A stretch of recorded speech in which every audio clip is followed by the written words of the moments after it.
Baik, bismillahirrahmanirrahim. Assalamualaikum warahmatullahi wabarakatuh. Waalaikumsalam warahmatullahi wabarakatuh. Silakan ketua untuk memimpin doa untuk memulai pembelajaran kita pada hari ini. Teman duduk siap gerak. Sebelum memulai pembelajaran pada pagi hari ini, berdoa dimulai.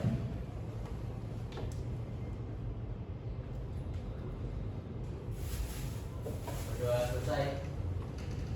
Alhamdulillah. Bagaimana kabarnya hari ini? Baik. Semangat? Semangat. Ya, ini yang pasti jam pertama juga ya. Teman-teman harus semangat. Oke, sebelum kita mulai masuk ke materi, akan saya akan terlebih dahulu. Hari ini apakah masuk semua? Ada yang izin? Infonya belum sampai ya. Nanti mungkin kalau telat bisa masuk ke kelas menyesuaikan. Baik. Teman-teman di sini punya jargon apa enggak ya? Tidak. Atau punya? Masa enggak punya? Buat semangat kita buat jargon dulu gimana? Karena kan banyak kegiatan ya pastinya ke depannya, kayak lomba kelas meeting atau lomba-lomba yang lain. Nah, maka dari itu gimana kalau kita buat jargon? Kalau saya bilang F8, nanti teman-teman nyaut juara. Bagaimana? Kemudian lagi, kalau saya bilang F8 berprestasi. Kemudian ada satu lagi 3 kali. Kalau saya bilang F8 selalu di hati. Karena ini kan udah kelas 12 ya. Sebentar lagi akan berpisah nih. Maka itu harus dikenang. Dan salah satunya pembelajaran kita pada hari ini. Kita mulai. F8 juara. F8 berprestasi. F8 selalu di hati. Oke, nanti mungkin di sela-sela pembelajaran ketika saya teriakkan F8, teman-teman langsung bisa nyaut tadi. Juara berprestasi selalu di hati. Oke. Nah, ada yang tahu nih materi hari ini apa? Nah, ini ada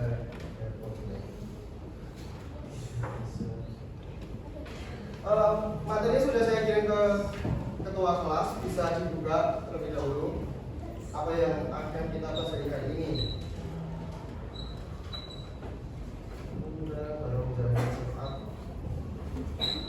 Nah, sudah saya kirim.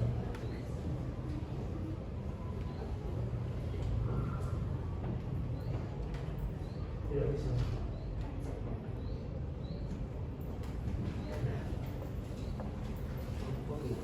Ini mau bisa seperti ini ya? Oke.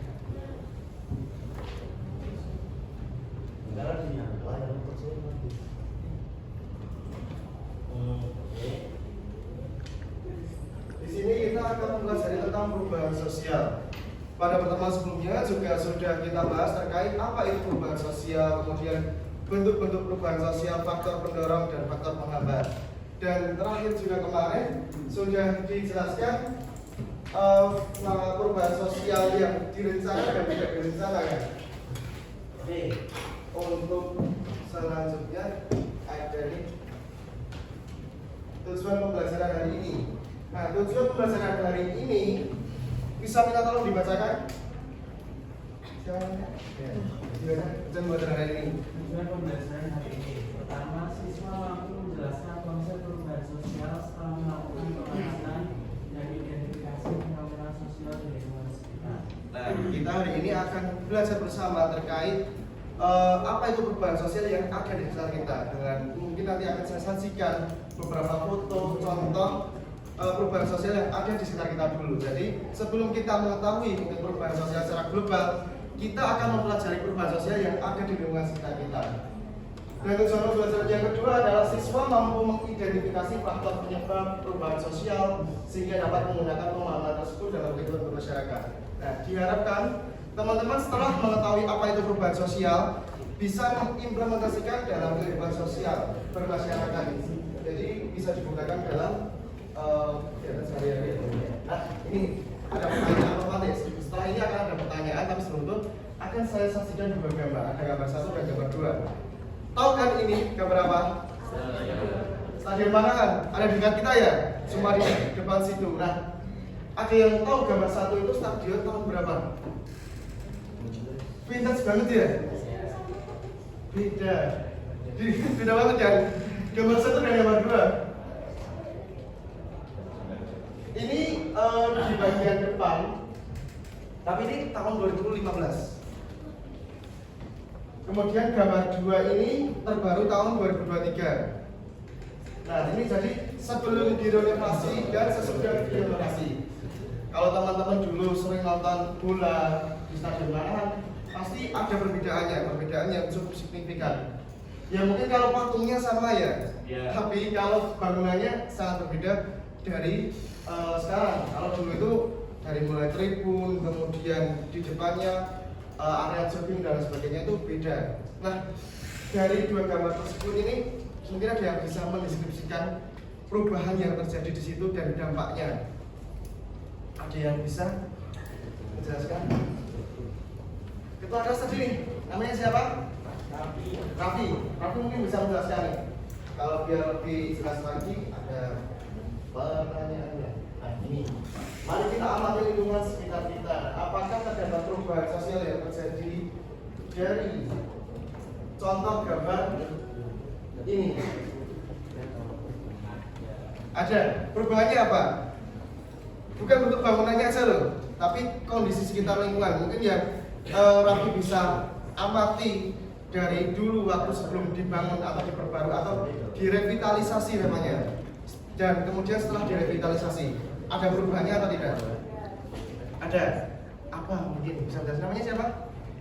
Lutfi mungkin bisa membantu Raffi. Kalau dari sisi sosialnya yang mungkin misal masyarakat ya, karena sekarang udah dibagusin lah tempatnya. Mungkin dulu yang olahraga belum terlalu bagus untuk fasilitasnya dan sebagainya. Nah sekarang berhubung sudah dibangun lebih bagus, jadi banyak masyarakat lagi yang ikut tertarik gitu ya? Buat olahraga di sekitar stadionnya. Oke. Terima kasih atas jawabannya. Tambah lagi oleh Lutfi mungkin.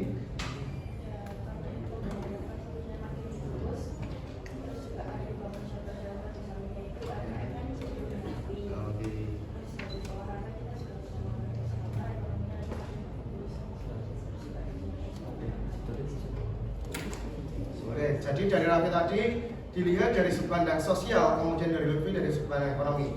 Ada satu lagi nih dari teman. Apa tadi yang angkat tangan? Saya. Iya. Meningkatnya partisipasi masyarakat dalam olahraga, terus perubahan identitas kota, dampak lingkungan juga bisa. Oke, dampak lingkungan juga ya. Jadi ada aspek ekonomi, aspek sosial, kemudian aspek lingkungan. Nah, jadi ketika kita melihat satu perubahan yang ada, banyak faktor-faktor yang ikut juga berubah dari faktor lingkungan, sosial, ekonomi. Nah, itu merupakan dampak perubahan sosial. Dan ini merupakan, kalau kemarin termasuk dalam perubahannya, ini perubahan apa? Dari faktor perubahan sosial, pendorongnya. Kemarin ada 4 ya. Ada karena bencana alam, kemudian politik, ada 1 faktor. Udah dibaca belum? Faktor lingkungan ya, perubahan faktor lingkungan yang mendorong adanya perubahan sosial. Nah, mungkin bisa dibaca-baca kembali materi sebelumnya. Nah, ini termasuk juga dalam salah satu faktor mendorong perubahan sosial. Mari mas. Oke, nah sebelum menginjak ke kegiatan inti kita juga akan saya pas kembali nih, biar teman-teman refresh teori perubahan sosial. Mungkin 2 pertemuan atau 1 pertemuan sebelumnya kan kita sudah membahas ini ya. Teori perubahan sosial. Ada 3 teori perubahan sosial. Ada yang masih ingat? Semua teman-teman bawa buku paket kan? Nah, makanya mungkin bisa dibuka juga halaman 17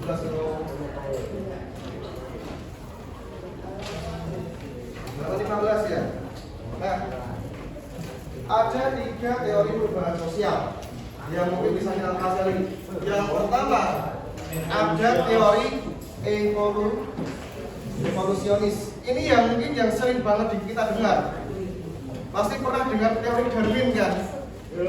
Perubahan evolusi sih, lebih ke lambat kemudian terus berubah. atau perubahan manusia dari kera menjadi manusia. Tapi kan ada pro kontra juga. Nah, berawal dari teori yang dikemukakan oleh Darwin tadi, Auguste Comte dan Emil Durkheim memberikan pemikirannya juga terkait teori evolusionis, yaitu ada perubahan sosial dari masyarakat yang percaya pada mitologi, kemudian lebih percaya kepada aspek-aspek alam, bukan alamnya, ilmiah, yang tadi masih alamiah atau masih tradisional, kemudian ke modern.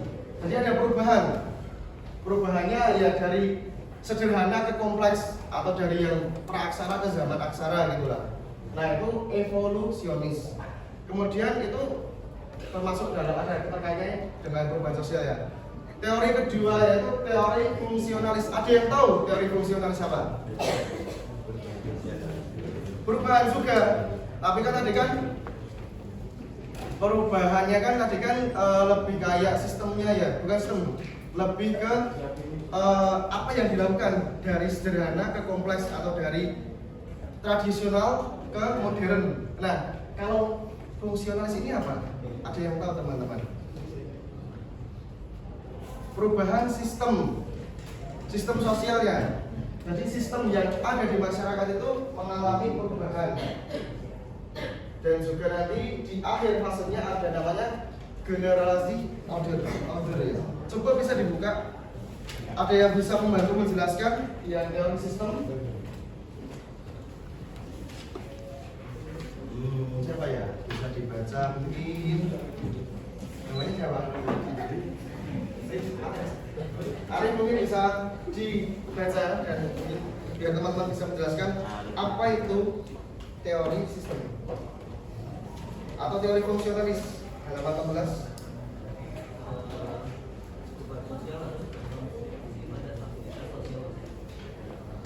Itu ya, itu keterangan singkatnya. Jadi saya bantu. Terima kasih Arif.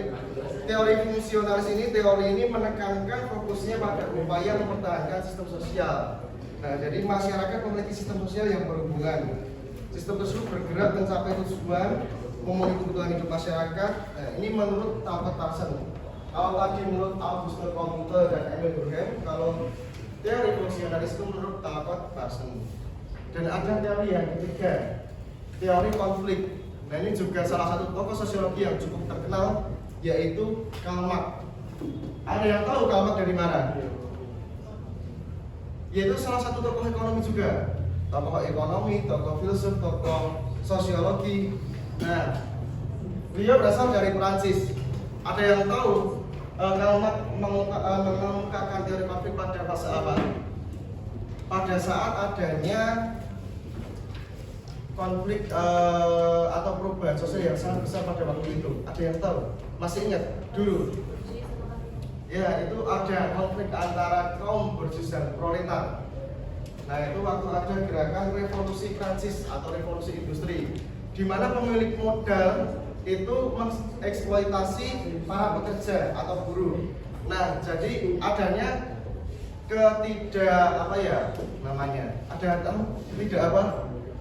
ketidaksesuaian nilai di masyarakat karena hak-hak direnggut, sehingga muncullah di tokoh yaitu Karl Marx. Itu salah satu tokoh yang menjunjung hak tinggi para buruh atau kaum pekerja. Oke, selanjutnya. Nah, ini bentuk-bentuk perubahan sosial. Seharusnya masih plus ya. Apa itu bentuk-bentuk perubahan sosial? Perubahan sosial cepat atau lambat? Ada yang bisa menjelaskan apa itu perubahan sosial cepat dan lambat? Saya. Ya, silakan. Namanya siapa? Joshua. Panggilannya Joshua. Ya. Ya, silakan Joshua. Apa itu perubahan sosial cepat atau lambat? Dasar waktunya perubahan sosial dapat berlaku secara cepat atau revolusi atau lambat evolusi. Perubahan sosial secara cepat terjadi pada diri atau dasar-dasar pokok kehidupan masyarakat. Perubahan sosial yang relatif cepat, contohnya itu kayak pandemi COVID-19. Terus itu Kalau perubahan sosial yang lambat atau evolusi itu perubahan peradaban masyarakat dari nomaden, praaksara, aksara hingga modern. Jadi perlu proses. Nah, terima kasih Joshua atas penjelasannya. Perubahan cepat atau lambat. Jadi kata kuncinya ada dua ya, revolusi dan evolusi.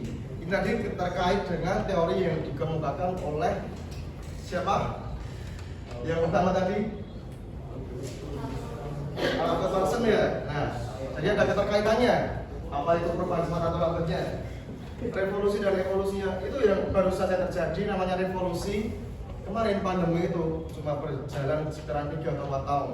Dan perubahan itu menyebabkan tatanan masyarakat berubah, seperti meningkatnya penggunaan teknologi, kemudian interaksi jadi lebih mudah dan lain sebagainya. Walaupun ada hal negatifnya seperti ya ada yang sakit, ada yang sampai meninggal, dan ekonomi pun sempat terpuruk. Nah, setelah kemudian perubahan besar atau kecil, ada yang bisa bantu menjelaskan perubahan besar atau kecil? Namanya siapa? Karena ya, ini bisa dibantu apa itu perubahan besar atau kecil?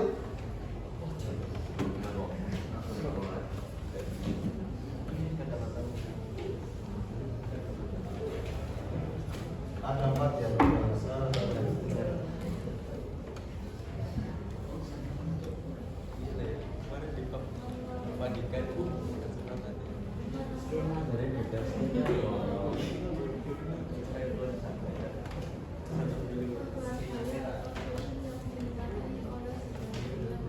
Itu termasuk apa perubahan kayak revolusi itu? Perubahan kecil ya. Nah, jadi perubahan kecil atau besar itu tergantung impact atau dampak terhadap masyarakat. Kalau perubahan fashion itu kan hanya terdampak pada budaya masyarakat tersebut. Tapi kalau ada perubahan tata pemerintah, kemudian penemuan baru, revolusi industri atau lainnya, nah itu disebut perubahan besar. Oke. Kemudian yang ketiga ada perubahan sosial linier, multilinear, siklus. Ada yang bisa membantu? Mungkin yang baru baca begitu, namanya siapa? Iya. Bisa dijelaskan? Perubahan sosial linier, multilinear, dan siklus.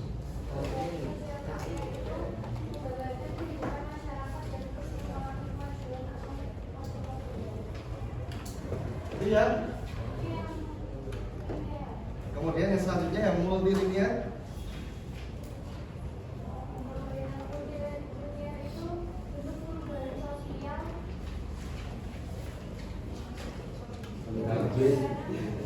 Kompleks. Oke, kemudian yang terakhir siklus.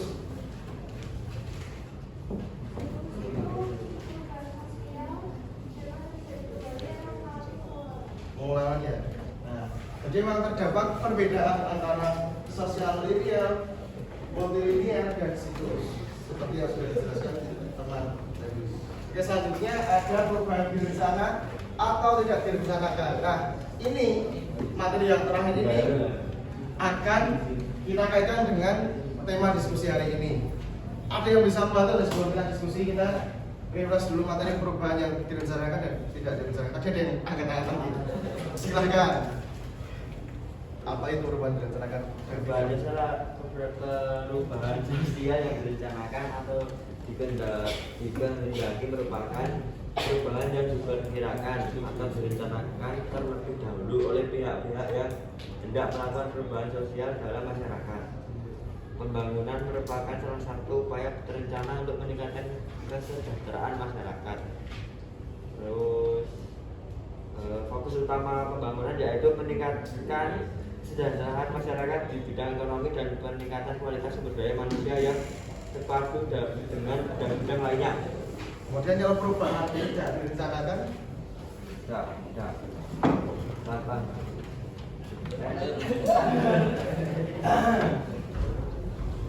Spontan. apa? Ya, perubahan yang tidak direncanakan. Ya. Perubahan yang direncanakan itu kayak perubahan yang memang disusun atau dirancang oleh pemerintah, stakeholder atau lainnya sehingga dapat meningkatkan ya ekonomi, sosial, lingkungan agar menjadi lebih baik. Tapi kalau perubahan yang tidak direncanakan itu ada faktor-faktornya. faktor dari eksternal ataupun internal. Contohnya kalau faktor eksternal yang tidak bisa kita ganggu gugat yaitu bencana alam.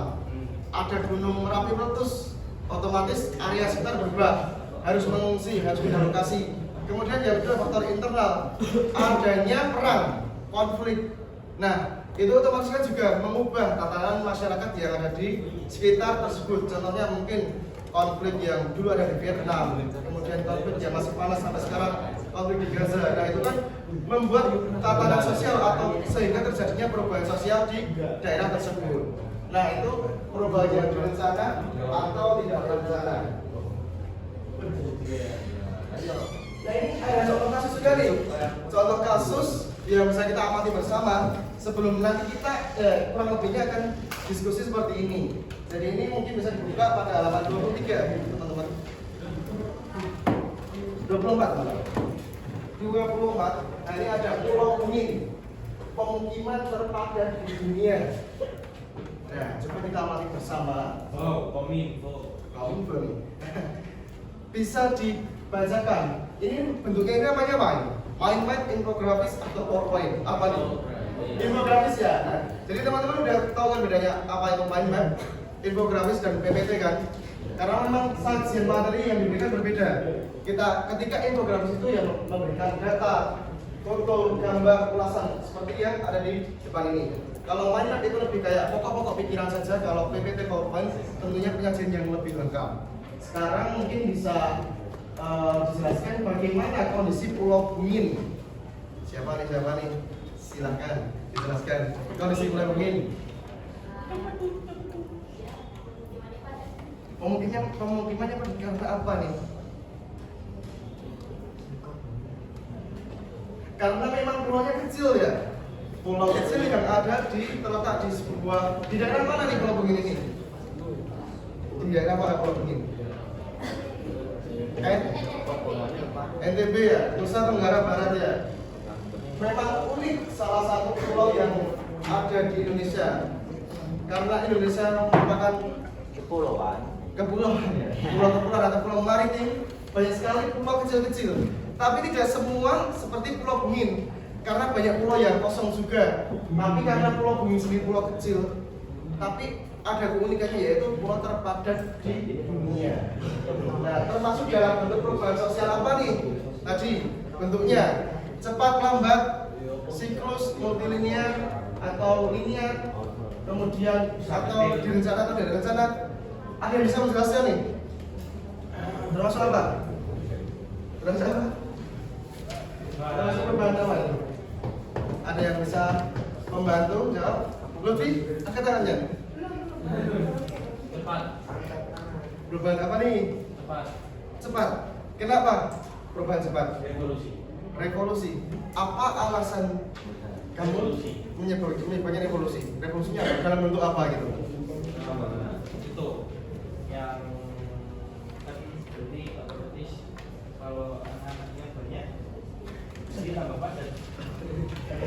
Karena kepadatannya bukan dari kepadatan suatu wilayah itu bisa disebabkan oleh beberapa faktor ya. Pertama, karena ada perpindahan penduduk dari desa ke kota atau yang bisa kita sebut biasanya migrasi. Kemudian karena banyak warga desa pindah ke kota karena mencari pekerjaan atau tingginya tingkat kelahiran dan rendahnya tingkat kematian. Nah, itu bisa menyebabkan kepadatan sebuah kota. Nah, ini yang faktor apa ini? Ada migrasi kah? Ada untuk mencari nafkah kah? Atau ya kelahiran?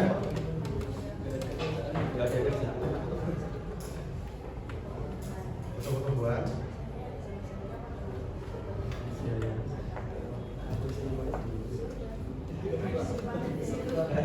Jadi semua faktor yang saya sebutkan tadi memang terintegrasi di situ ya. Faktor pertumbuhan masyarakat juga masuk. Kemudian karena memang pusat untuk mata pencarian karena sebagian besar warga Pulau Bungin adalah nelayan dan di sekitar situ memang banyak ikan yang untuk ditangkap dan memang ya salah satu pusat untuk pemerintah untuk masyarakat untuk melakukan aktivitas seperti jual beli dan lain sebagainya. Ada yang ditanyakan dulu dari contoh kasus ini? Tidak, sudah jelas ya? Oke, kalau sudah jelas kita langsung ke ini udah masuk ke nah, sebelum kita belajar bersama terkait lembaga kerja masalah diri yang akan saya bagikan, silakan teman-teman membentuk kelompok yang sudah disusun sebelumnya. Ada 6 kelompok yang pada hari ini. Kelompok 1 di depan, urut kelompok 2, kelompok 3, kelompok 4, kelompok 5, kelompok 6. Karena nanti ini akan dilakukan debat, jadi ada kelompok pro dan kontra. Nanti silahkan teman-teman mempelajari atau mencari jawaban dari beberapa pertanyaan, ada 5 pertanyaan ini, dan bisa mencari contoh kasus lain yang sesuai. Ada 3 contoh kasus nih. Pertama IKN, yang kedua Gunung Kelut. Ada yang tahu Gunung Kelut? Tahun 2014 teman-teman umur berapa nih? SD ya? Ada kejadian apa pada tahun 2014 itu? Gunung Kelut meletus ya? Dan hujan abunya sangat tebal kan? Nah itu akan kita pelajari bersama apa perubahan yang terjadi akibat gunung meletus itu. Dan yang keempat jalan tol Solo Jogja. Nah ini akan kita pelajari bersama pada hari ini. Nanti tidak terbatas hanya pada contoh kasus di sini ya, teman-teman nanti bisa men-scan pada lembar ini untuk melihat contoh kasus yang ada sesuai dengan judulnya. Kemudian kalau kurang referensinya bisa mencari dengan sumber lain. Bisa pakai Google Scholar, kemudian bisa pakai jurnal atau surat kabar lainnya. Bisa dipahami? Ada yang ditanyakan dari tugasnya ini? Dan bisa dibuka juga di PPT ya? Cukup jelas kan? Oke, silakan menyesuaikan ke kelompoknya masing-masing.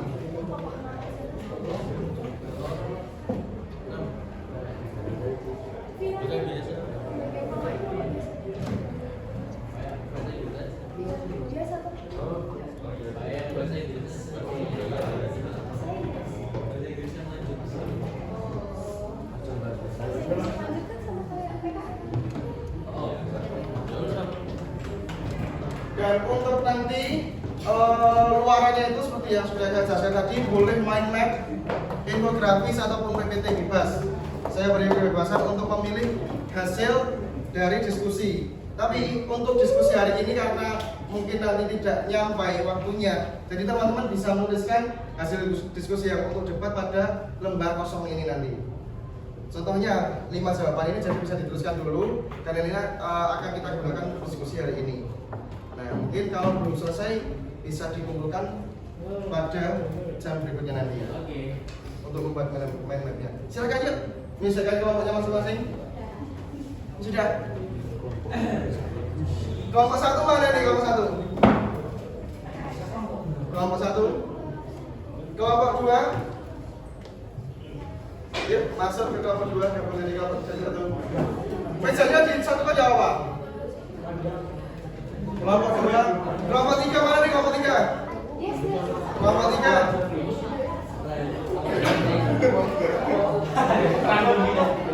Ayo sesuaikan kelompok 3, gabung dari 1. Kelompok 4 mana? Kelompok 4. Kelompok 4. Kelompok 5. Kelompok 6. Ya silakan menyesuaikan diri bergabung dengan kelompok masing-masing. Setelah itu akan saya bagikan lembar kerja tadi.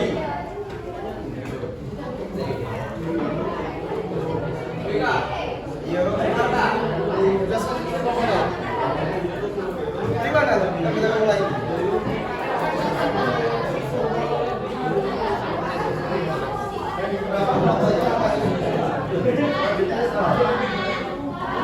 Iya. Berapa? 8. Kan ini kan totalnya 37 ya. Yang kan ada yang 9 ada yang 8.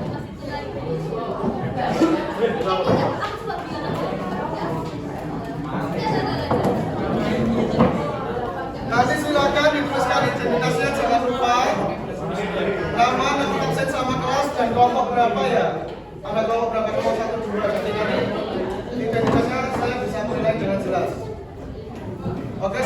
sudah berkumpul.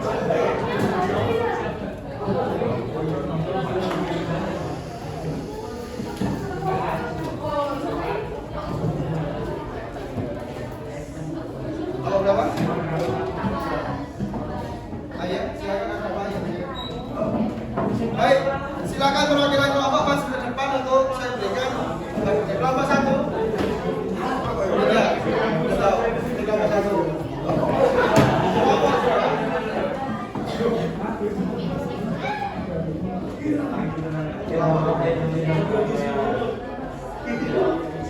Kelompok 4.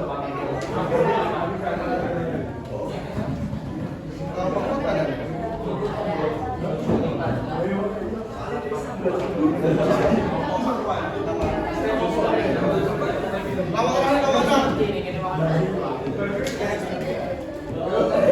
Kelompok 6 mana di kelompok 6? Yang belum dapat langsung balik ke kelompok aja. Kelompok 6 mana nih? 1, 2, 3, 4, 5. Langsung balik ke kelompok.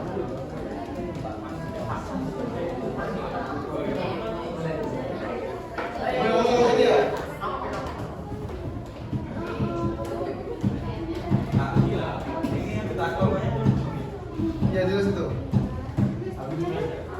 Baik, semua sudah dapat kelompok. Berarti ada 5 kelompok ya ini ya. Ya. Saya ulangi, kelompok 1 mana? Kelompok 1 angkat tangan. Kelompok 2 angkat tangan. Kelompok 3. Kelompok 4. Kelompok 5. Yang dapat kasus 2 mana nih? Kasus 2. Di atas ada tulisannya kasus 2.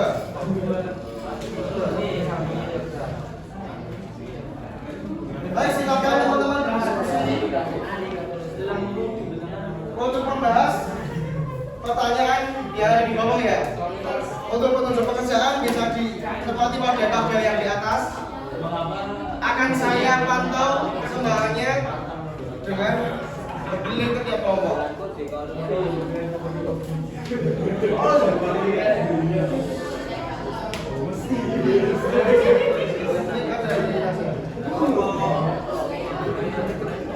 Ini kan ada 7 sampai 8 siswa ya. Jadi silakan dibagi, ada yang menuliskan di kertas, ada yang mencari materi, ada yang membuat infografis atau mind map. Jadi pekerjaannya lebih cepat dijalankan. Manfaatkan waktu sebaik mungkin, bisa mencari sumber referensi lain, tidak hanya terbatas pada LKPD.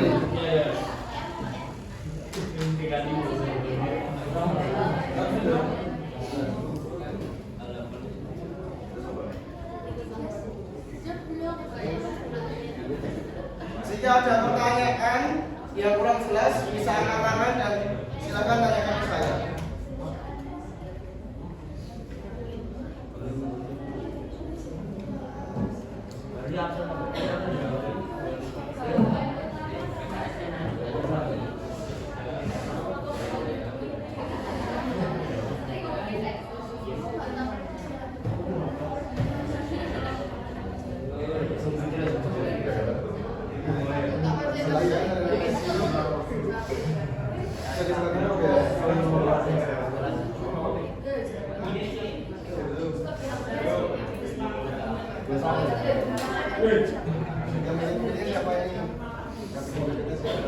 Apa itu boleh, mainan boleh, harus boleh. Silakan. Ya. Ya, belakangnya buat tulis, kemudian saya lupa dibuat infografis ini atau mainan. Kan, ya. Kan banyak nih, kemudian ada yang tulis, ada yang cari materi, kemudian ada yang PPT kan. Sama gitu ya, dasar dulu.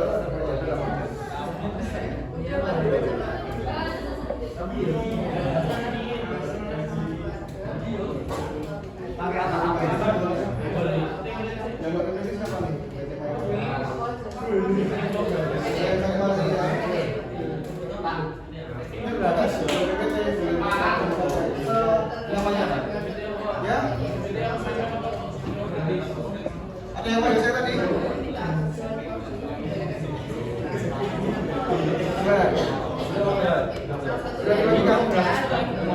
yang tadi di Iya, ini contoh infografis.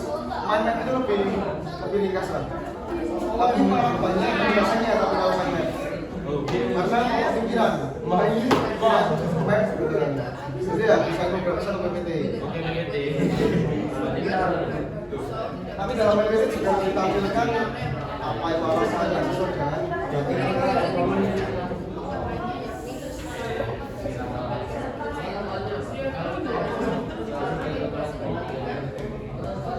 bisa juga.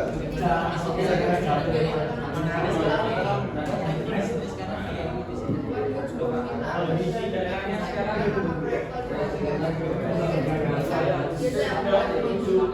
berkembang sedang Coba kalau yang bisa saya mau mulai lagi. kalau mungkin juga kita sudah.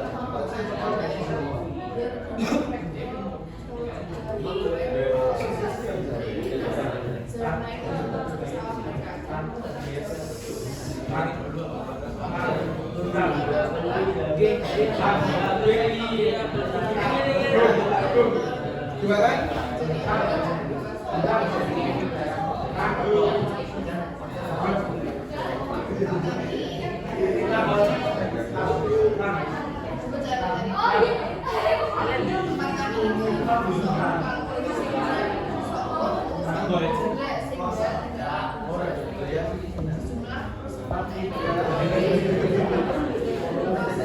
Ada 5 pertanyaan ini. Apa bentuk pertanyaan?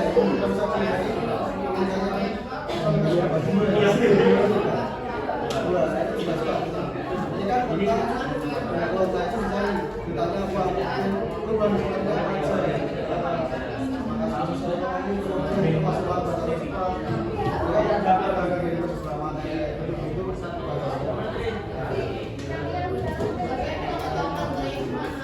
ya intinya sebenarnya kalau kita kalau apa itu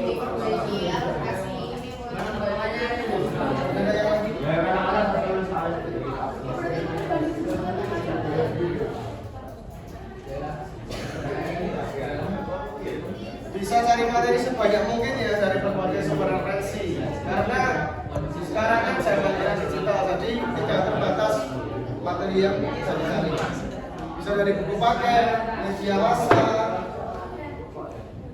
jurnal internasional pun boleh.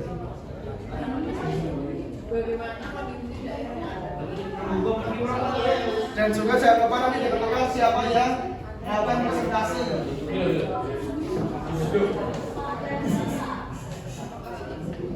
Yang nggak pilih.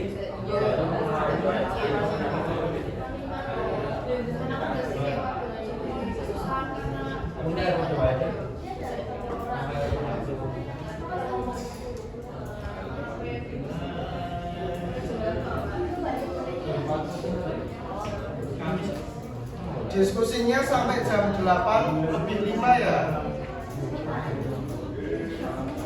Bisa kan?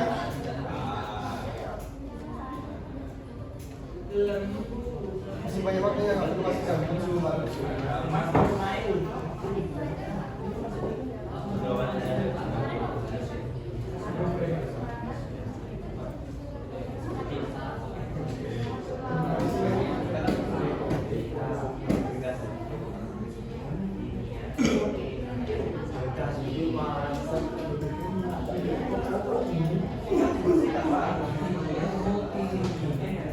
Beliau bagus.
Yang mau berbicara siapa? Terus kita semua diskusi ya, kita cari ya, kita cari kita diskusi bareng. Tapi jadi gantian terus ya. Ya, macam.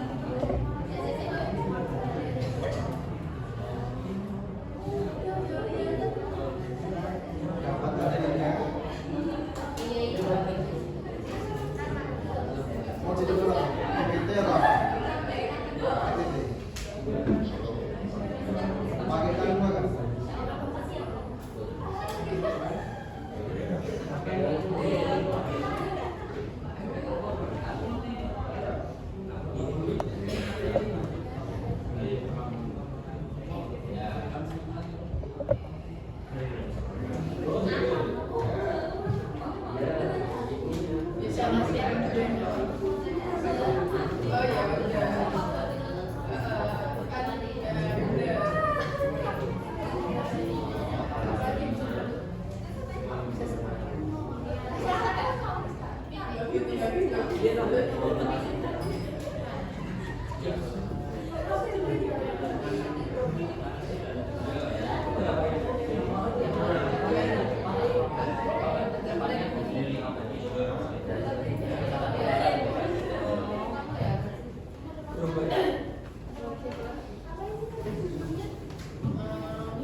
Mana?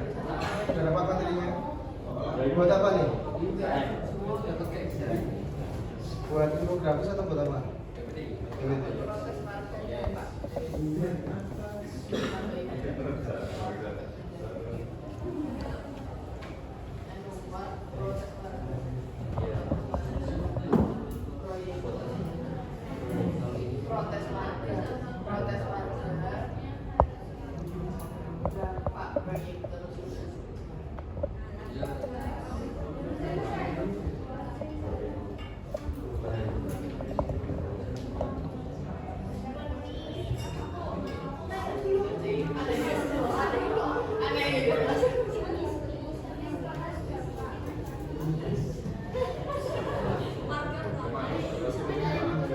Oh iya.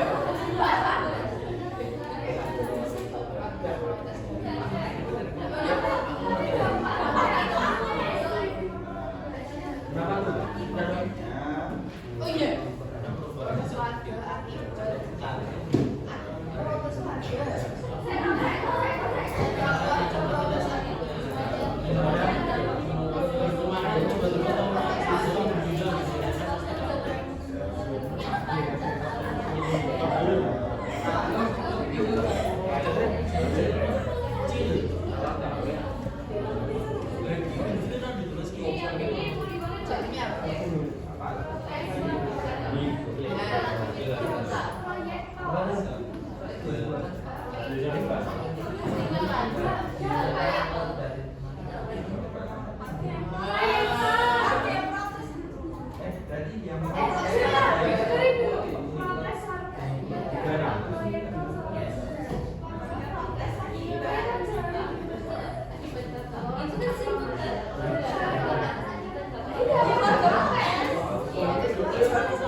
Apa? Coba dia mana? Tujuannya perbandingan itu apa?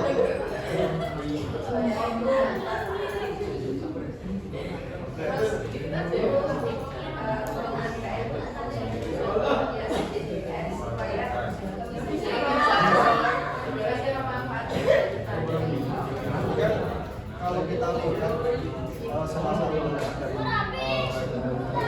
siapa lo? Kan katanya itu hanya sekitar 40 tahun 2045. Berarti sebentar kalau itu bangunannya masyarakat itu hari ini kita kemudian itu bro kata lambat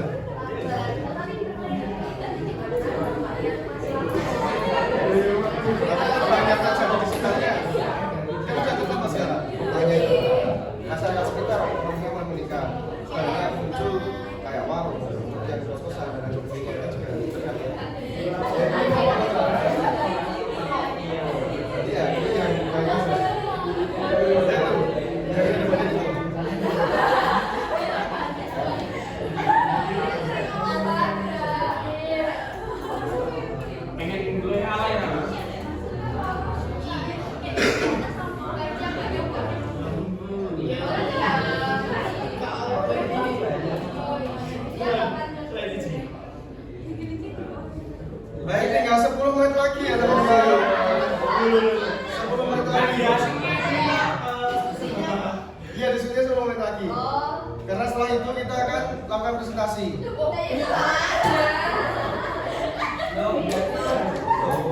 menit lagi nanti sedapatnya aja mungkin beberapa pertanyaan pemantik akan kita bandingkan dengan kelompok lain. Karena tema kita kan debat, jadi kita lihat perbedaan atas jawaban atau argumentasi yang teman-teman telah buat.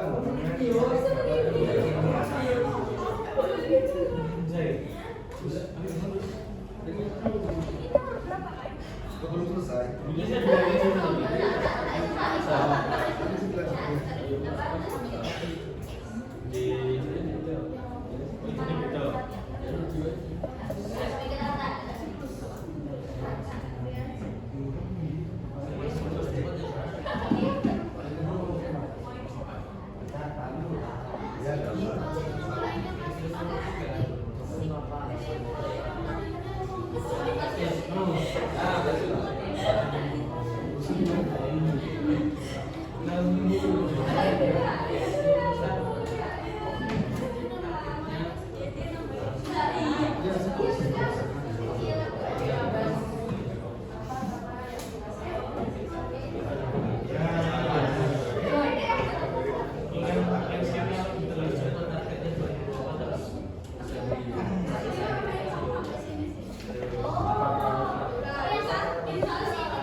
bisa melanjutkan untuk mengerjakan juga, tapi kita akan dengar hasil diskusi dari kelompok 3 dan kelompok 4 terkait kasus 3, yaitu pembangunan jalan tol Solo Jogja. Oke, nah yang mengerjakan saya mengerjakan, tapi kita sembari untuk mendengarkan argumentasi dari jawaban teman-teman. Bisa sambil disimak ya. Oke. Baik. Leadernya siapa nih? Leader ya. Ketuanya siapa? Jerry. Jerry. Ketua isinya siapa? Beri tepuk tangan sebelum sebelum kita mulai, kita coba dulu ya. F8 juara. F8 juara prestasi. F8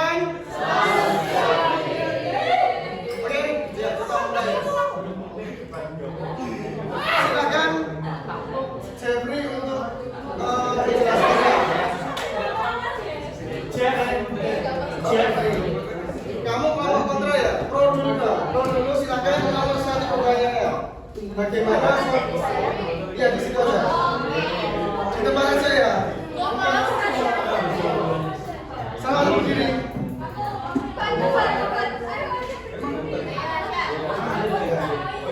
Ayo di depan aja. Apa?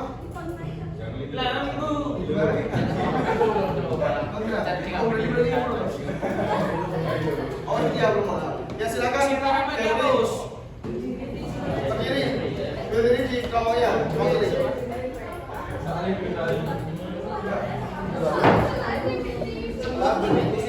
Setelah berdiskusi terkait contoh lokasi yang terdapat perubahan sosial, menurut kelompok Anda bagaimana kondisi daerah tersebut?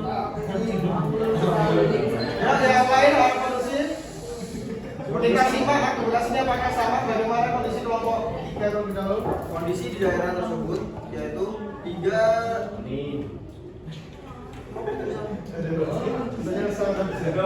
desa di Ngawen, Klaten mengalami perubahan signifikan akibat proyek tol Solo Jogja, seperti penyempitan jalan desa, penghentian irigasi, dan hilangnya jalan tingkat yang mengganggu aktivitas pertanian dan produksi lokal.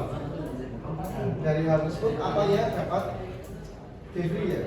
Jadi simpulkan perubahan kondisinya itu merupakan kondisi yang apa? Positif kah, negatif kah, atau apa? Negatif. Negatif ya.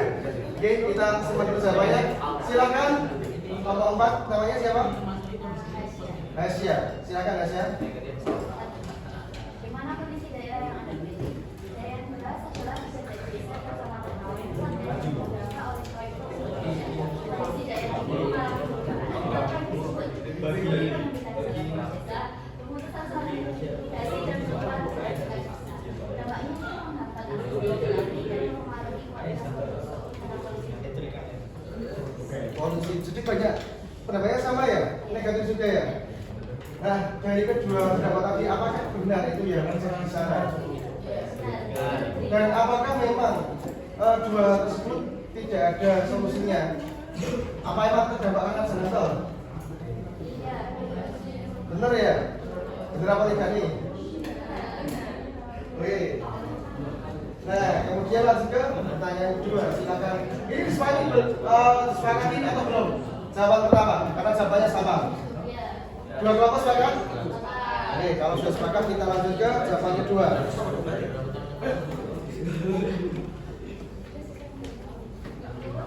Apakah hal tersebut dapat dikatakan sebagai perubahan sosial? Apakah hal tersebut dapat dikatakan sebagai perubahan sosial? Demikian mengapa? Ya.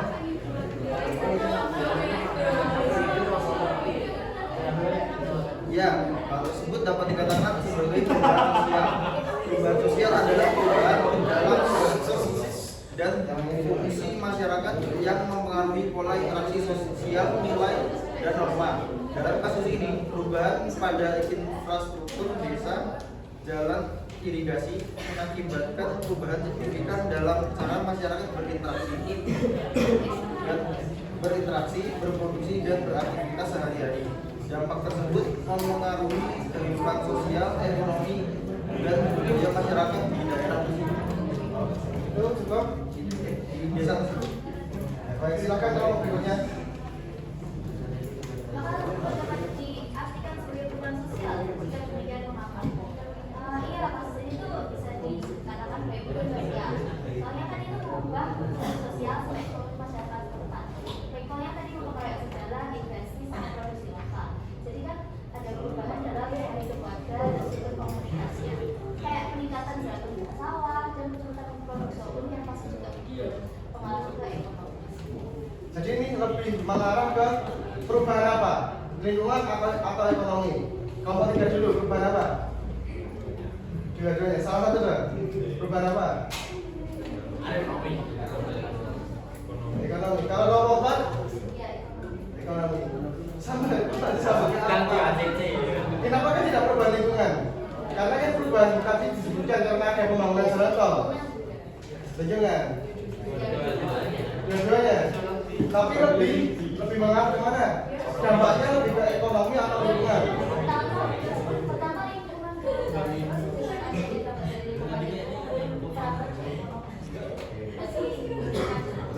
Ini bukan jadi ekonomi. Jadi masih ekonomi atau lingkungan? Ekonomi. Oke, nah ternyata terdapat perbedaan kesimpulan perubahan sosialnya lebih mengarah ke perubahan ekonomi, yang satunya perubahan lingkungan. Oke, nanti kita ambil kesimpulan di belakang ya. Kemudian silakan pertanyaan ketiga. Apakah kasus tersebut masuk dalam jenis perubahan yang berencana? Ya, kasus ini dapat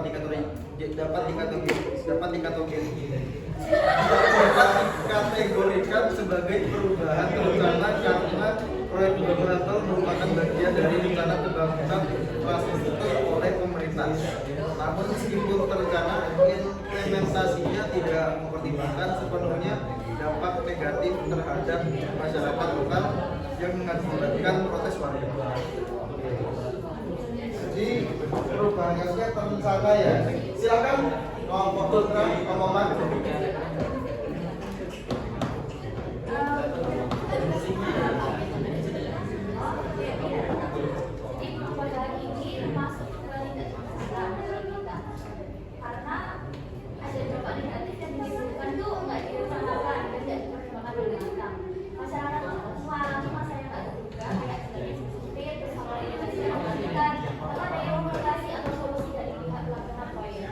Apakah setuju dengan pendapatnya tadi? Coba disangka apa enggak? Ini kan tadi kan terencana karena memang disusun ya.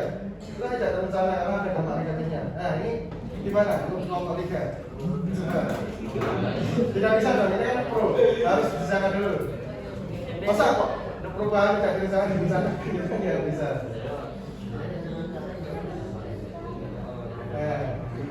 Coba diungkapkan ke kelompok sebelah. Tidak terencana saya abad.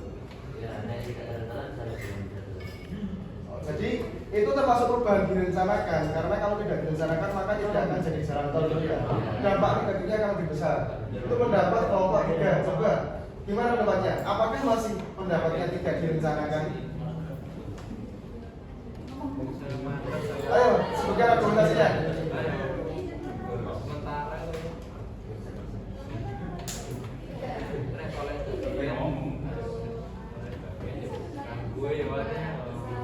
Satu jangan. Berdiri, biar jelas. Jadi gimana pertanyaannya?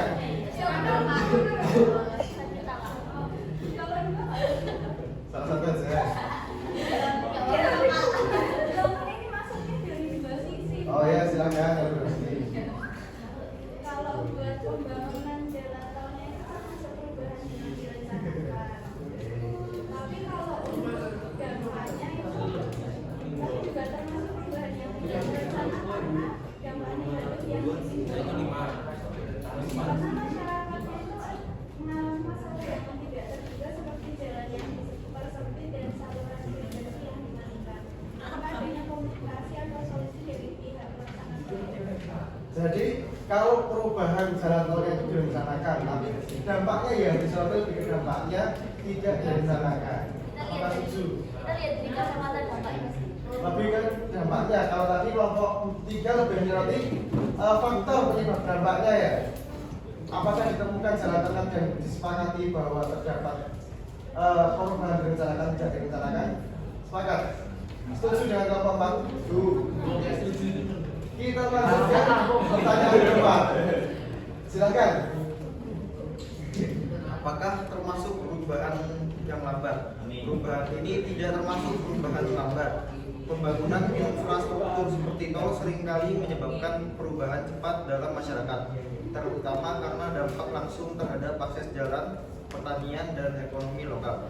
Dalam beberapa tahun, dampak-dampak tersebut dirasakan secara signifikan oleh warga. Jadi dampaknya dampak cepat. Termasuk apa tadi kalau nanti ya diketahui? Silakan kelompok sebelah, kelompok 4. Dampak proyek tol ini termasuk perubahan yang terjadi secara tiba-tiba, memaksa penyelesaian cepat dari masyarakat sehingga termasuk perubahan revolusi. Revolusi, perubahan cepat ya. Jadi jawaban kedua kelompok sama ternyata. Ini apa sama, tidak ada perbedaan. Kita langsung ke 5. Nih, apakah sama atau beda? Keterkaitan dengan kasus teori perubahan sosial. Kaitan kasus dengan teori perubahan sosial. Kasus ini berkaitan dengan teori perubahan sosial struktural, di mana perubahan pada infrastruktur fisik jalan tol menyebabkan perubahan dalam struktur sosial, aksesibilitas, pola ekonomi, dan memicu respons dari masyarakat. Selain itu, teori konflik sosial juga relevan karena ada ketegangan antara kebutuhan pembangunan yang diwakili oleh pemerintah dan pelaksana proyek dan kebutuhan serta kepentingan masyarakat lokal yang merasa dirugikan. Jadi ada dua teori ya yang sebenarnya, teori konflik oleh kaum, kemudian perubahan sosial oleh siapa tadi? Tadi siapa? Umumnya dari siapa tadi? Atau maksud apa siapa? Maksud itu siapa nih? Tadi cari dulu. Menurut siapa perubahan sosialnya? Kalau pastinya, oke, kelompok 4 silakan. Jadi ini ada dua nih pendapatnya. Ada perubahan sosial dan juga teori konflik. Apakah sama atau beda? Atau perlu saja ditambahkan jadi sama? Sama satu, kita cuma satu. Oh satu, oke, apa? Ya, teori konflik karma. Menurut Martin, perubahan sosial sering kali terjadi akibat konflik antara kelas sosial beda. Dalam konteks ini, proyek yang dapat menyebabkan dampak pada waktu setempat, menjadikan konflik antara kepentingan proyek dan kedua kita hak warga lokal yang berbeda.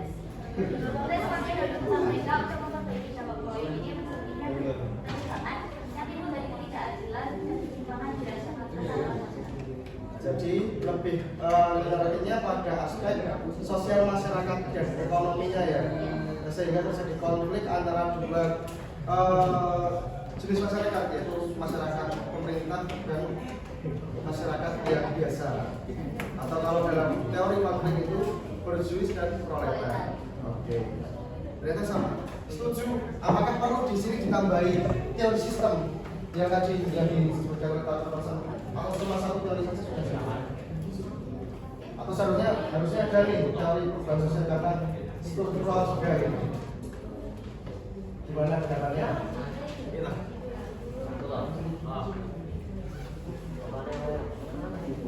Apakah itu cuma satu saja cukup untuk membahas ini tadi? Tidak cukup ya? Karena memang ada poin-poin lainnya ya. Apa tadi? Mungkin bisa dijelaskan di kelompok sebelah bahwa poin tersebut memang harus disoroti terkait teori sistem tadi tata persatuan, teori fungsionalis, ada evolusionis, fungsionalis dan dijelaskan tadi.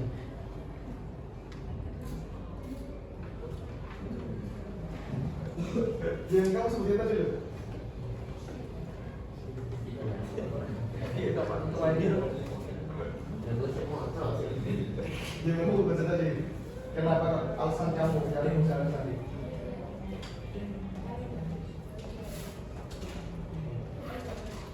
Perubahan sosial tadi.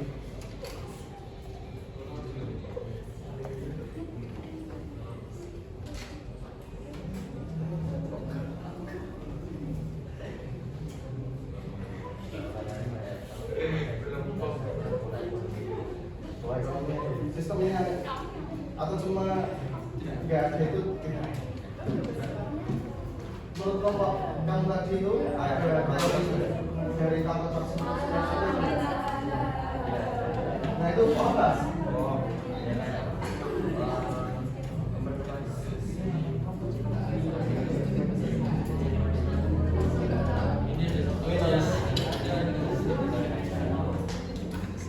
Lebih kaya ya, sistem yang ada namanya ya, sistem ekonominya ya. Bagaimana kelompok 4 tadi ini lebih menyoroti bukan kegiatan ekonomi tapi sistemnya ya soalnya. Susah atau enggak? Atau cuma cukup satu teori saja?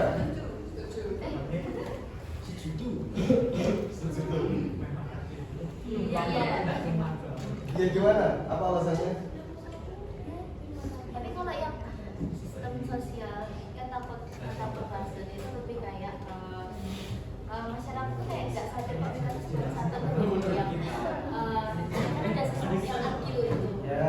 Tapi kayak apa ya kalau di ini kan masyarakat tuh nggak ada isu di antara mereka, nggak ada politik internal. Mereka tuh sadar kita kesatuan, cuma ya itu ada masalah dari luar dari luar yang membawa masyarakat itu saya lebih ke konflik daripada Baik, saya akan naik. Jadi mungkin bisa dari kesimpulan karena ada satu pendapat yang sama yaitu penggunaan teori konflik. Seperti yang dijelaskan Mas ya. Nah itu sebenarnya bisa menggunakan teori konflik, teori sistem oleh transformasi sakit. Ada dosen tentang integration dan latensi. Itu lebih ke perubahan sosial. Nah tapi ada faktor-faktor lainnya. Nah mungkin kalau ia menggunakan sistem fungsionalis dari transformasi bisa menggunakan yang lain. Ini lebih jelas, tapi dengan sumber referensi lain tambahan. Tidak hanya permasalahan pendapat tadi, harus ada aspek-aspek lain yang perlu dipahami. Seperti apa itu adaptasi yang dilakukan, kemudian goal attaining yang dilakukan, integrasi yang dilakukan, dan latensi. Baik, terima kasih kepada kelompok kasus 3. Beri tepuk tangan dulu dong.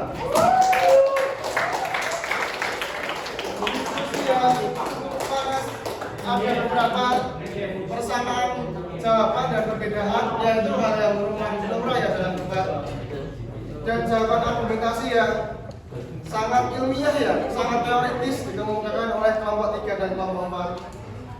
Selanjutnya kelompok berapa nih? Tapi melihat waktu, sepertinya apa? Tidak sampai ya. Ini kelompok lain sampai mana dulu nih? Udah selesai semua kan? PPT, infografis atau mind map-nya sudah? Bahasa Indonesia. Oke.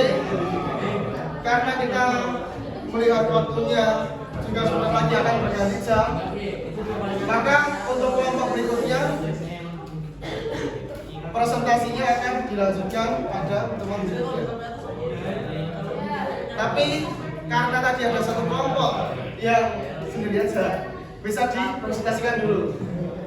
Untuk terakhir di kelompok terakhir, sebelum ya kelompok, jadi masih ada kasus 1 ya, itu untuk pertemuan berikutnya. Silakan kasus 2 dipresentasikan hasil diskusi dengan kelompoknya.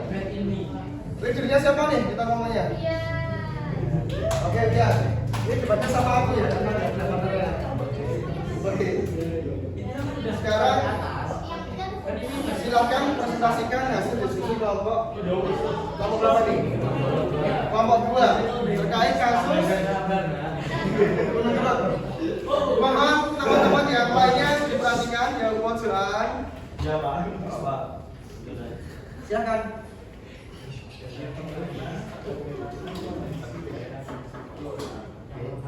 Berdiri. Apa pendapat kelompok?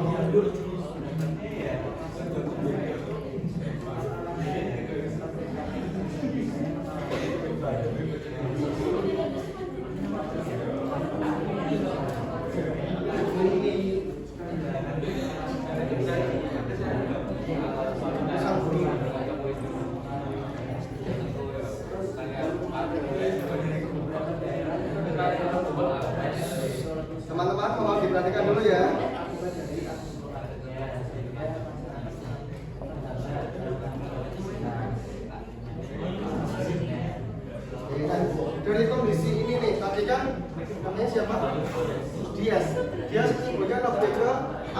tadi ya, tapi apakah ada dampak positif? Apa?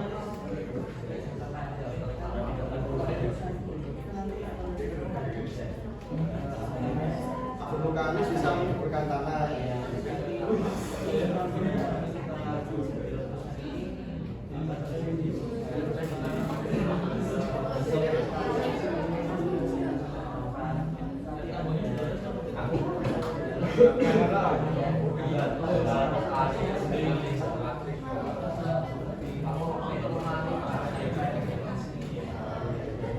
Nah, jadi dari adanya bencana alam tadi banyak aspek-aspek yang ada di daerah tersebut dapat dikembangkan untuk menjadi lebih baik ya. Oke, sekarang lanjutkan ya pertanyaan kedua.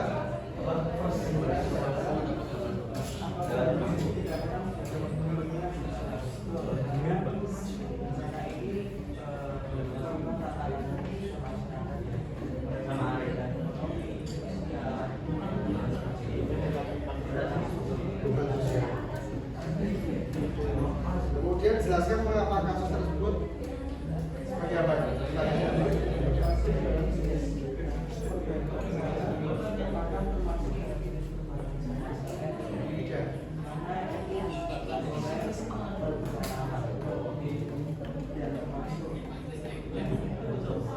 Jadi masuk pada perubahan lingkungan ya, tapi juga walaupun terdapat perubahan lingkungan, ada perubahan lain ya, ekonomi juga masuk, sosialnya juga berdampak.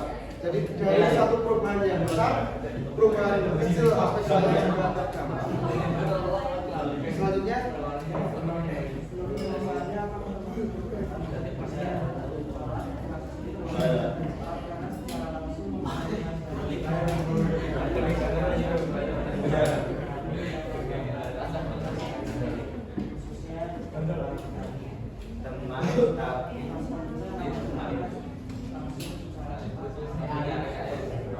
jadi perubahan cepat ya. Kenapa kok tidak lambat? Karena itu kan dampaknya kan panjang.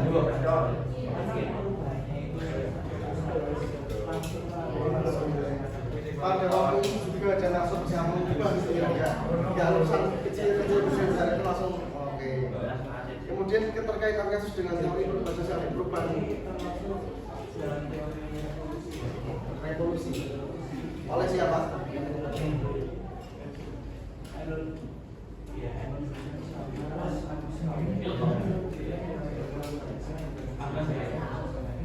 Jelaskan diskusinya apa? Keterkaitannya perubahan yang dilakukan secara cepat. Jadi lebih ke teori musulan. Kalau musulan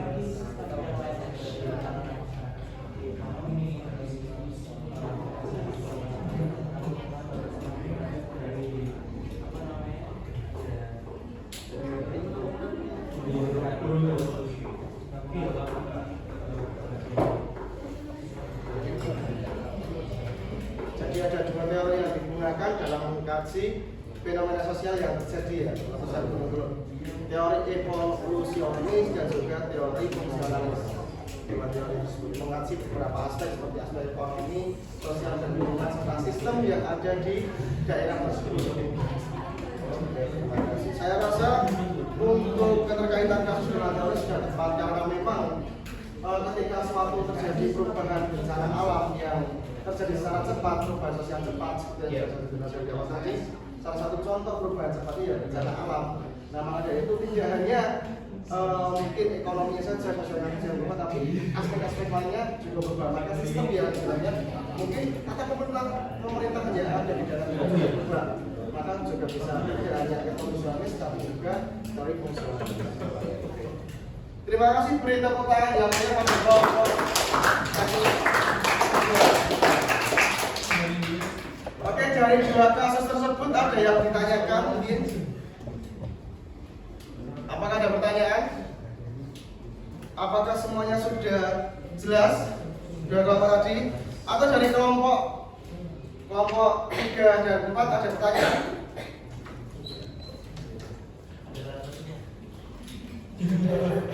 Udah ya? Kalau tidak ada, Mungkin ada yang bisa menyimpulkan dulu kegiatan pembelajaran hari ini. Saya bisa dibantu Joshua tadi, ada yang namanya Joshua ya? Joshua mana? Ya, kesimpulannya apa Joshua? Kesimpulannya hari ini belajar kalau perubahan itu akan terjadi secepatnya maupun selambat-lambatnya. Selama-lamanya atau selambat-lambatnya? Selamanya.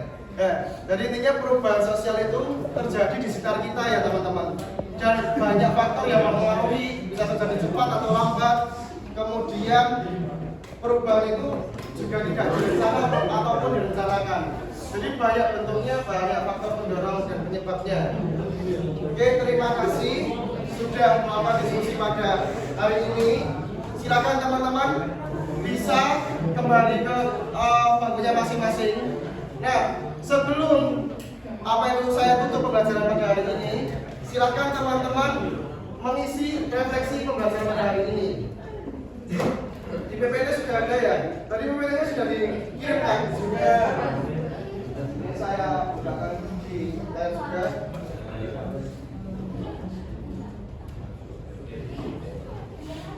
Nah ini, kalau bisa disiapkan di layar ya, refleksi pembelajaran pada hari ini. Itu cuma 3 isian singkat. Bagaimana proses pembelajaran hari ini, apakah menyenangkan atau tidak, kemudian bagaimana pembelajaran yang baik. Silakan diisi dengan sejujur-jujurnya. Sudah disediakan, apakah bisa masuk? Tolong diisikan absennya yang jelas ya, karena nanti kalau mungkin nama panggilan absen, jadi saya bisa tahu absennya.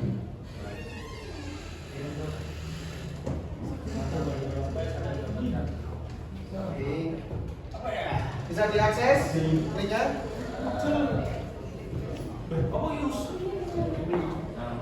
Oke, untuk pembuatan infografis PNF atau PPT bisa dikumpulkan ke Google Drive. Linknya akan saya kirimkan ke Oke, ketuanya tadi siapa namanya? Tapi Bentar ya Pak. ya Mas.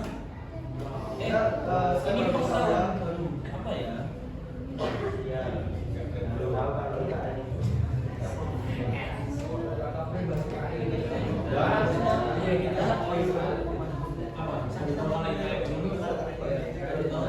Saya baru tahu kalau PPR itu tidak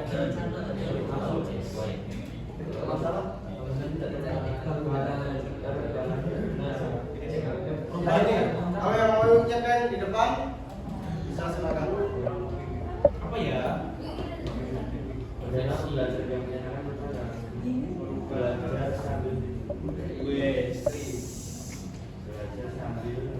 Nah, dari pembelajaran hari ini semoga ilmu yang kita pelajari dapat bermanfaat tentunya. Sebenarnya ini juga akan masuk ke perkuliahan kan? Ini juga bermanfaat juga.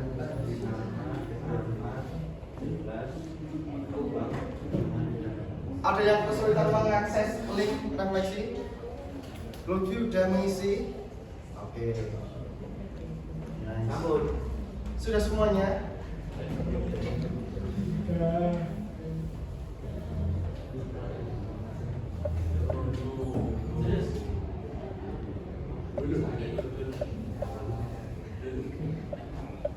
Untuk lembar kerjanya tadi sudah ditulis semua? Sudah. Nah, bisa dikumpulkan ya. Ada yang punya staples? Ya udah. Klik atau staples bisa di staples. Atau kalau enggak dikasih identitas kelompoknya juga di lembar jawabnya. Bisa dikumpulkan ke depan perwakilannya. Silakan.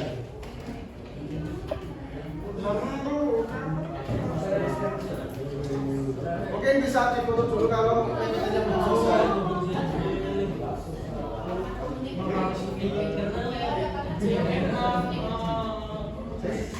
Selesai. Ya, bisa lihat.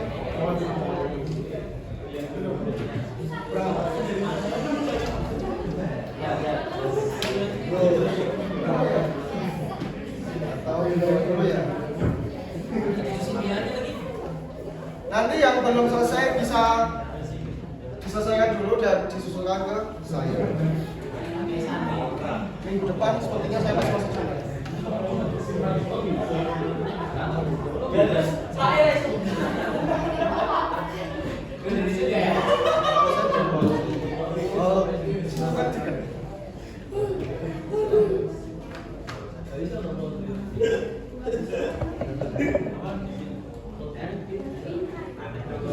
Ini apa siapa? Oh,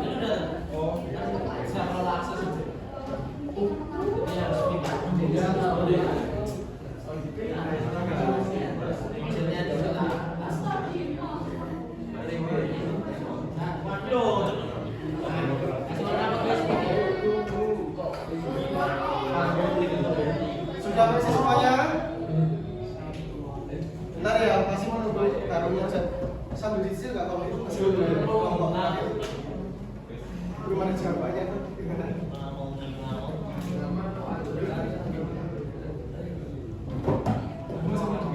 oh iya. Namaan. Kurang. Tadi itu ada presentasi mobile. Ya kalau sama saya lagi, aku dengan presentasi nomor itu. Tapi kalau kamu harus materi ini kan sama materinya. Kurang berapa nomor?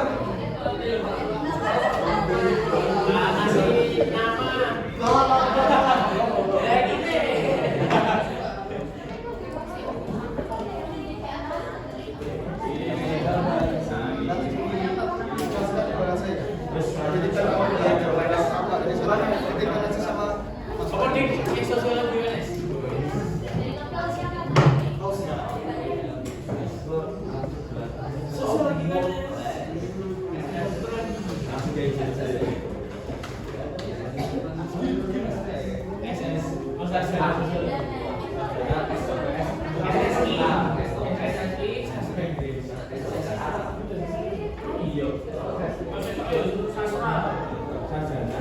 Baik, sebelum saya tutup pembelajaran kita pada hari ini, saya minta pendapatnya dalam refleksi. Tadi kan sudah refleksi ditulis, diungkapkan secara lisan. Mungkin perwakilan satu atau dua. Devi tadi kan sudah presentasi dia. Devi, bagaimana pembelajaran hari ini? Experience-nya yang telah didapatkan. Menyenangkan. Menyenangkan kenapa?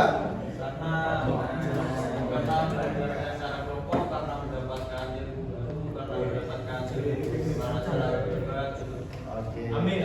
Terima kasih. Beri tepuk tangan kepada Devi. Udah sama sekarang siapa nih? Yang tadi kelompok setim sebelah namanya siapa? Nasya. Ya silakan Nasya. Bagaimana cara belajar ilmu hari ini?